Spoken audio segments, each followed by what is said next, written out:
बिस्मिल्लाहिर्रहमानिर्रहीम। अस्सलाम वालेकुम वीवर्स, मैं हूँ एसएफ और आप देख रहे हैं मेरा यूट्यूब चैनल कोई भी पका सकता है। तो वीवर्स, आज मैं लेकर आई हूँ आपके लिए बहुत ही आसान और मज़ेदार सी रेसिपी इमली और बुहारे की खट्टी मीठी चटनी। तो चले जी वीवर्स, टाइम ना ज़ाया करते हुए हम अपनी रेसिपी स्टार्ट करते हैं। तो यहाँ पे मैंने चाय का आधा कप इमली और आधा कप ही अली बुहारा रात को मैंने पानी में भिगो के रख दिए थे। इमली को मैंने अच्छी तरह मसल के छान के उसका पल्प निकाल लिया है, गुठलियाँ मैंने फेंक दी हैं। अली बुहारा भी यहाँ पे मैंने अभी इस तरह मसल लिया है, गुठलियाँ मैं इसमें से निकाल दूँगी और बाकी जो पल्प है उसे मैं मशीन में ग्राइंड कर लूँगी। तो ग्राइंड करके फिर मैं आपको दिखाती हूँ। तो देखिए जी, यहाँ पे मैंने अली बुहारे को ग्राइंड कर लिया है। चलते हैं कढ़ाई की तरफ। तो कढ़ाई मैंने चूल्हे पे रख लिया। अब इसमें मैं डाल दूँगी अली बुहारे का पल्प और साथ ही इमली का जो पानी मैंने निकाल के रखा था वो भी। बाकी मसाले मैं आपको साथ साथ बताते जाऊंगी जो चीज़ इसमें मैंने ऐड करनी है। वैसे इतनी ज़्यादा चीज़ें इसमें हमने ऐड नहीं करनी, लेकिन जो भी ऐड करना है वो मैं साथ साथ आपको बताती जाऊंगी। लेकिन इसे तकरीबन 5 मिनट तक पहले मैं पकने दूँगी। तो यहाँ पे जी 5 मिनट हो चुके हैं इस पल्प को पकते हुए। इसमें से पानी बहुत तेज़ी से खुश्क हो गया है, ये थोड़ा थिक हो गई है। तो अब इसमें मैं साथ जो मसाला डालूँगी वो आपको बताती जाऊँ कि 1 कप मैंने छोटा 1 कप मैंने इसमें चीनी का डालना है, आधा चम्मच नमक।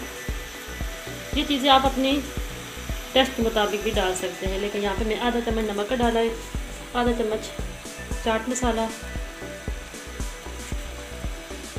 आधा चम्मच चिली फ्लेक्स यानी कुटी हुई लाल मिर्च और चुटकी भर मैंने पिसी हुई लाल मिर्च डालनी है इसमें, और चुटकी भर बल्कि चम्मच का चौथा हिस्सा मैं इसमें ज़ीरा पाउडर डाल रही हूँ।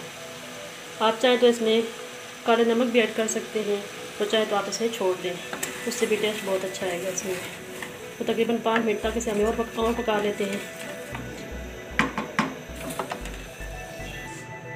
तो जब तक हमारी इमली और बुहारे की चटनी थिक होती है, यहाँ पे मैंने 1 बूंद पानी में रेड कलर मिक्स कर लिया है। आप चाहें तो आप इसके अंदर कलर मिक्स कर लगा सकते हैं, डाल सकते हैं, चाहे तो आप स्किप कर सकते हैं। इसका रियल कलर भी बहुत अच्छा है, लेकिन यहाँ पे मैं रेड फूड कलर इसमें ऐड करूँगी।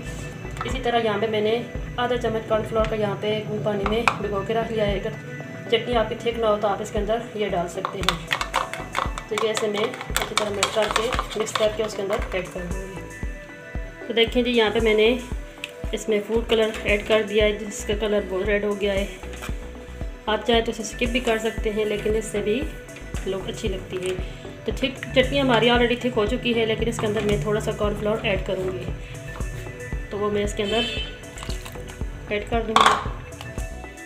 तो देखिए जी, चटनी हमारी इमली बुहारे की खट्टी मीठी चटनी हमारी रेडी हो चुकी है। ये अभी भी थिक है, लेकिन ठंडे होने के बाद मज़ीद थिक हो जाएगी। तो चलिए जी, मैं इसे ठंडा करके आपको बोतल में ऐड करके दिखाती हूँ।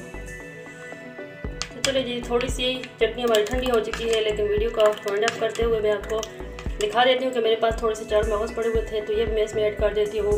अगर आपके पास नहीं है तो आप इसे स्किप भी कर सकते हैं। तो इसे हम अच्छी तरह मिक्स कर लेंगे।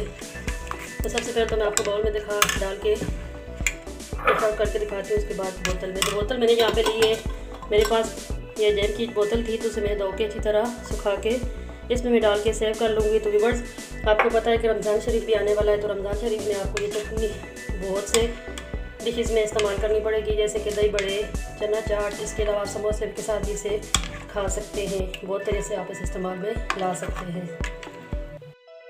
देखिए जी, हमारी इमली अली बुहारे की खट्टी मीठी चटनी रेडी हो चुकी है। उम्मीद करती हूँ आपको मेरी ये आज की रेसिपी बहुत पसंद आएगी। इंशाल्लाह बहुत जल्द एक और अच्छी सी रेसिपी लेकर आपकी खिदमत में हाजिर होंगी। तब तक के लिए अपनी बहन को इजाज़त दें। फ़ी अमानिल्लाह, अल्लाह हाफिज़।